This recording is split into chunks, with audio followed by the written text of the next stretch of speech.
Bom dia, pessoal. Hoje eu vou corrigir o exercício da primeira semana, atividade 1 de matemática, sobre números racionais e irracionais. Foi uma atividade bem simplesinha, só para dar início ao ano, para vocês começarem a se acostumar. E a partir de agora a gente vai pegar um pouquinho mais pesado, beleza? Então, bora lá. A primeira questão fala para a gente assinalar os números racionais. Vamos lembrar que os números racionais são todos aqueles que podem ser escritos como fração, ok? Fração, e aí dentro das frações tem os números inteiros, tem as dízimas periódicas,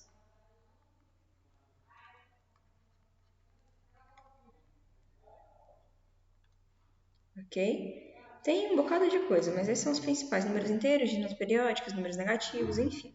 Olhando para cá, a gente já tem 1 sobre 3. 1 sobre 3 já é o quê? Uma fração.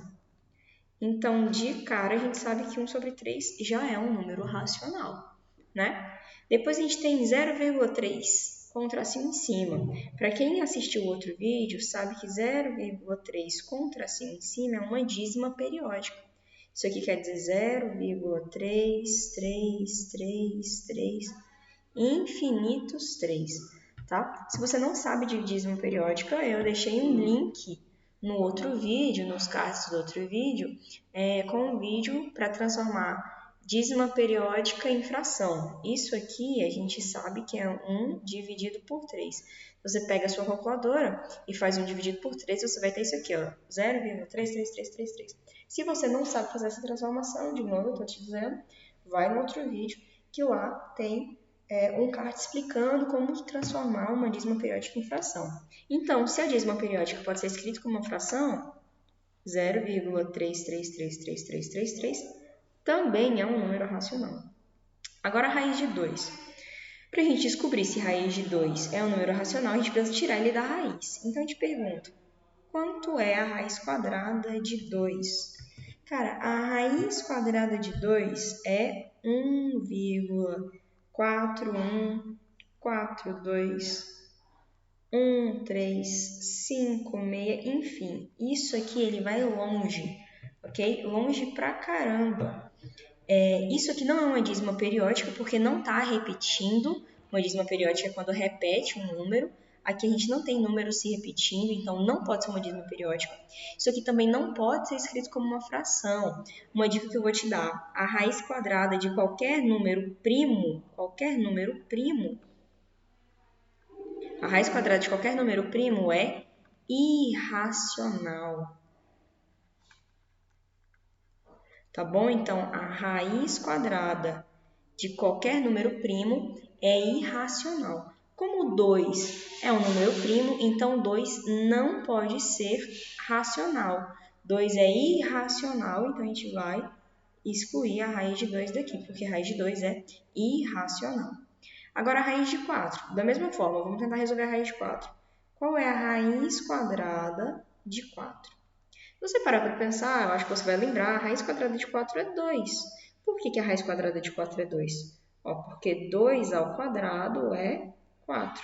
Então, se 2 ao quadrado é 2, se 2 ao quadrado é 4, então a raiz quadrada de 4 é 2. 2 é um número racional. Bora ver, ele pode ser escrito como uma fração? Como que a gente sabe se 2 pode ser escrito como uma fração? Eu consigo escrever um 1 escondidinho aqui embaixo. 2 é inteiro, 1 é inteiro, então isso aqui é uma fração. Se é fração, então é racional. Portanto, raiz quadrada de 4 é racional. Menos 7. Menos 7 é racional? Bora ver. Tenho aqui, ó, menos 7. Eu posso escrever 1 embaixo aqui? Posso, porque esse 1 dividindo aqui embaixo está escondido em todos os números inteiros. Menos 7 é inteiro, 1 é inteiro. Então, isso aqui é uma fração. Se é uma fração, é racional. Então, menos 7 também é racional. E o 0,6 com tracinho em cima? Novamente, cai aqui na dízima periódica. 0,6 com tracinho em cima é 0,666. E isso para sempre. toda dízima periódica. Tá vendo que o 6 está se repetindo? Então, porque ele é uma dízima periódica. Toda dízima periódica é número racional. Então, 0,66666 também é número racional. Agora vamos para esse último. 12 sobre 0. Aí você fala assim de cara, claro que isso aí é um número racional, afinal de contas é uma fração. Mano, presta atenção. O denominador, esse aqui, o de baixo, ele nunca, decorou? Nunca. Decorou que nunca pode ser 0. Nunca pode ser 0, nunca. O de baixo nunca pode ser 0, ok? Esse número, na verdade, nem existe. Então, a gente vai dizer que ele nem existe, cara. Esse número não existe. Porque o número de baixo, o denominador, não pode ser 0. Quer ver? Deixa eu bugar a sua cabeça. Se você tiver 12 caixas de chocolate, você tem 12 caixas de chocolate e quer distribuir para 0 pessoas, você consegue distribuir 12 caixas de chocolate para 0 pessoas? Aí você fala assim, não, eu vou ficar com as 12. Não, porque são 0 pessoas. Nem você existe, porque são 0 pessoas. Eu vou conseguir fazer esse tipo de conta? Não, porque embaixo nunca pode ser o 0. A gente nunca pode fazer uma divisão por 0. Então, nunca pode ser 0. Portanto, esse número aqui, ó, ele não é racional. Na verdade, ele nem chega a ser um número. Ok? Então, os números racionais aqui nesse caso são as frações, as dízimas periódicas e os números inteiros. Ok? Vamos para a questão 2. Questão 2. A tabela a seguir mostra a temperatura de algumas cidades em determinado dia do ano. Assinale a reta numérica que melhor representa essas temperaturas. Então, a gente vai ter que colocar essas temperaturas aqui, ó, na nossa reta numérica. Eu não coloquei as retas numéricas de opções, mas eu vou construir aqui a reta numérica com vocês. Bora lá, eu tenho 0, que fica bem no meio. Do 0 para a direita é números positivos, do 0 para a esquerda, números negativos. Vamos começar aqui com São José. São José é menos 3. Então, a gente tem que colocar menos 3. Se é menos 3, tem que ir para trás, tem que ir para a esquerda. Então, vamos contar. Ó. Aqui vai ser o menos 1. Aqui o menos 2. Aqui o menos 3. Então, São José, eu vou colocar aqui em cima do menos 3. Então, o S vai estar aqui, em cima do menos 3. Pronto, já colocamos essa. Vamos para de baixo. Raiz de 2. Ixi, eu não sei quem é raiz de 2. Vamos pular. 5 sobre 3. Bora tentar fazer essa conta. Quanto vai ser 5 sobre 3? 5 sobre 3 é, na verdade, 5 dividido por 3. Bora fazer. 5 dividido por 3.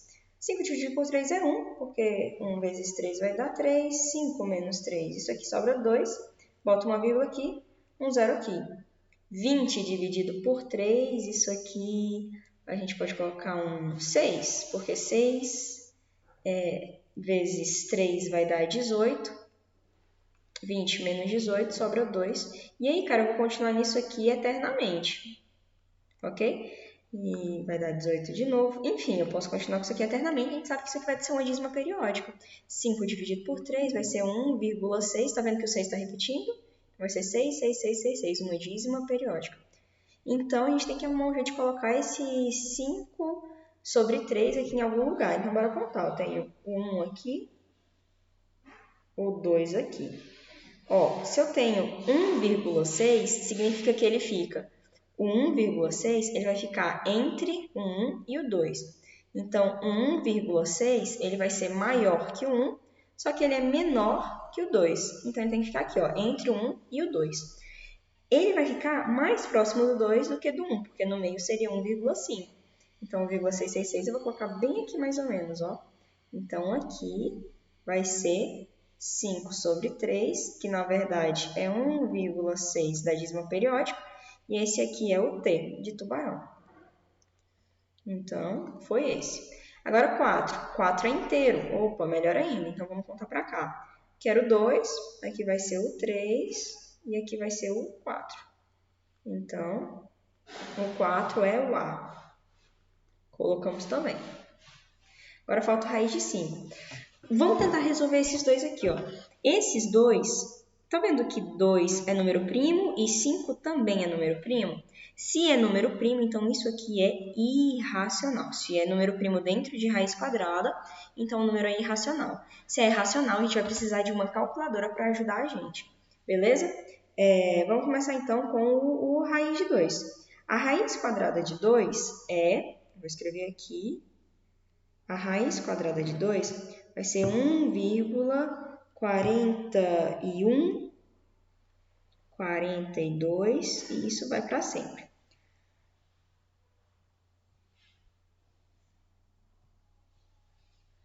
A raiz quadrada de 5, isso aqui vai ser 2,2360. Enfim, é irracional. Se é irracional, eles não têm fim. São esses dois valores. Você não vai conseguir encontrar isso aqui de cabeça nem fazendo conta. Você vai precisar de uma calculadora para achar isso aqui, tá bom? Geralmente nas provas, se eu pedir para você encontrar, eu já vou ter dado esse valor em algum lugar na prova. A gente nunca vai fazer essa maldade com vocês, pedir para vocês calcularem isso aqui, porque não dá para calcular. Porque é um número irracional. Se é irracional, a gente não consegue nem pensar. Isso aqui é irracional. Bora botar isso aqui, então, na nossa reta numérica. Primeiro, raiz quadrada de 2. Raiz quadrada de 2 é mais ou menos 1,4. Então, a gente sabe que o 1,4 ele é maior que o 1. Só que ele é menor que o 2. Então, ele tem que estar entre o 1 e o 2. Vamos procurar aqui. Só que 1,4 é menor que 1,6. Então, ele vai ficar antes do t, antes do 5 sobre 3. A gente vai colocar ele bem por aqui assim, ó. Pronto. Aqui a gente tem o raiz de 2, que é a minha letra N. Bem aqui. Ok? Pronto. Agora o raiz quadrada de 5 é 2,3360 e segue para sempre. A gente sabe, então, 2,33, ele é maior que 2, só que ele é menor que 3. Então, ele vai ficar entre o 2 e o 3. Ele vai ficar mais perto do 2 do que do 3. Então, vou colocar ele mais ou menos aqui, ó. Aqui. Então, aqui, raiz quadrada de 5, esse aqui é o J. Pronto. Tá feita a nossa reta numérica. Nossa reta numérica vai ser algo que se parece assim. Tem lá na questão uma reta que se parece com essa aqui, só não tem esse tanto de ponto. Questão 3. Fala pra gente explicar com as nossas palavras o que é um número racional. Cara, se você tivesse visto aquele vídeo que eu postei, lá tem escrito o que é um número racional, de forma bem simples. O número racional é aquele que conseguimos escrever como uma fração. Então, a gente consegue escrever como uma fração de números inteiros. Por exemplo, 3 sobre 2. 3 sobre 2 é uma fração. Então, isso aqui já é um número racional. Ok? Agora, menos 5, você pode falar, isso aí não é uma fração. Claro que é. Menos 5, eu tenho um aqui embaixo escondido. O menos 5 é inteiro, o 1 também é inteiro, e isso aqui junto forma uma fração. Então, isso aqui também é racional. 0,1, 0,01. 0,01 é inteiro? É. 0,01 é inteiro? É. Isso aqui nada mais é do que 1 dividido por 100. Ok? Se você fizer essa continha vai dar certo. Eu já ensinei como transformar número decimal em fração. 1 é inteiro, 100 é inteiro, isso aqui tudo forma uma fração, então isso aqui é racional. 1,6 com tracinho em cima é racional? Vamos lá, 1,6 com tracinho em cima, e isso aqui é igual a 5 sobre 3. De novo, se você não viu o vídeo de dízima periódica, dá uma olhada lá. 3 é inteiro, 5 é inteiro, então isso aqui é uma fração. Então, 1,66666 pertence aos números racionais, ok? Questão 4 fala, explique com as suas palavras o que é um número irracional. Presta atenção que aqui tem o irracional, então ele não é racional. Se o racional a gente consegue escrever com fração, os números irracionais significa que a gente não consegue. Então, os números irracionais a gente não consegue escrever como uma fração de números inteiros. exemplos disso, números que são a raiz quadrada de números primos. Então, a raiz quadrada de números primos a gente não consegue. Outras raízes quadradas também. O 15, por exemplo, ele não é um número primo, mas se você for escrever o raiz de 15, isso aqui vai ser raiz de 5 vezes 3, porque 15 é 5 vezes 3. Isso aqui pode ser escrito como a raiz de 5 vezes a raiz de 3. E, cara, a gente tem duas raízes de números primos. Ó, isso aqui é raiz de primo. Isso aqui também é raiz de primo. Então, isso aqui vai ser um número irracional, tá bom? Mesma coisa o π. O π é 3, aproximadamente 3,14, 15, e ele vai seguir para sempre. Então, isso aqui também é um número irracional, certo? Certo. Os números irracionais são um pouquinho mais complicados do que os números racionais? Sim, mas se não é racional, com certeza é irracional. Essa é a dica. Π é racional? Não, π não é racional, então ele é irracional. Raiz de 2 é racional? Não, então ela é irracional, ok? Questão 5 fala para a gente selecionar todos os números irracionais. Então, bora lá. Vamos pensar. Os números irracionais são os que não podem ser, não são fração. Beleza? Não são fração. Então, esse primeiro aqui não, porque ele já começa sendo uma fração. Então, isso aqui não é irracional. Esse aqui é irracional? Presta atenção, ele tem uma raiz de 2. Se tem uma raiz de 2, já é irracional. Esse aqui é irracional? Bora ver, eu tenho 0,47, isso negativo. Eu consigo escrever isso aqui como uma fração? Consigo. Isso aqui vai ser menos 47 dividido por 100. Uma dica melhor ainda você sabe qual é o último número disso aqui, o último algarismo disso aqui? Eu sei, o último algarismo desse aqui é o 7. Nesse caso, se a gente fizesse a conta, a gente não ia saber, por causa desse aqui, a gente não ia saber qual é o último algarismo do número. Se a gente não sabe o último algarismo, então ele é irracional. Nesse caso, a gente sabe qual é o último algarismo. O último algarismo é 7. Então, ele é racional. Então, esse aqui não pode ser irracional, ok? 0,66666, é um adismo periódico, também é racional, a gente já viu isso nas outras, então, esse aqui não vai. 12 sobre 0, 12 sobre 0. Aí você fala, a gente viu na outra questão que isso aqui não podia ser racional, então ele é irracional? Não, isso aqui nem é número, ok? Isso aqui não é número. Então, se aparecer um negócio aqui, isso aqui é um xingamento para matemática. Isso aqui não é número, tá bom? Isso aqui nem chega a ser número. Então, isso aqui também não pode ser irracional. Raiz de 14, bora ver? Raiz de 14, cara, a raiz quadrada de 14. Vamos tentar decompor isso aqui. O que é 14? 14 não é 7 vezes 2? Então, isso aqui pode ser escrito como a raiz quadrada de 7 vezes 2. Eu posso separar esses dois números, então vai ser a raiz quadrada de 7 vezes a raiz quadrada de 2. Tá vendo que aqui eu tenho número primo e aqui eu também tenho número primo? Se eu tenho duas raízes de números primos, então significa que isso aqui é irracional. Isso aqui é irracional. Ok? Se aparecer o número primo dentro da raiz, irracional. Raiz de 7. 7 não é número primo, então é irracional. Π é irracional. Então, os números irracionais são esses 4 e os outros não são irracionais. Ok? Finalizamos, pessoal. Por hoje é só isso. Qualquer dúvida, entre em contato comigo.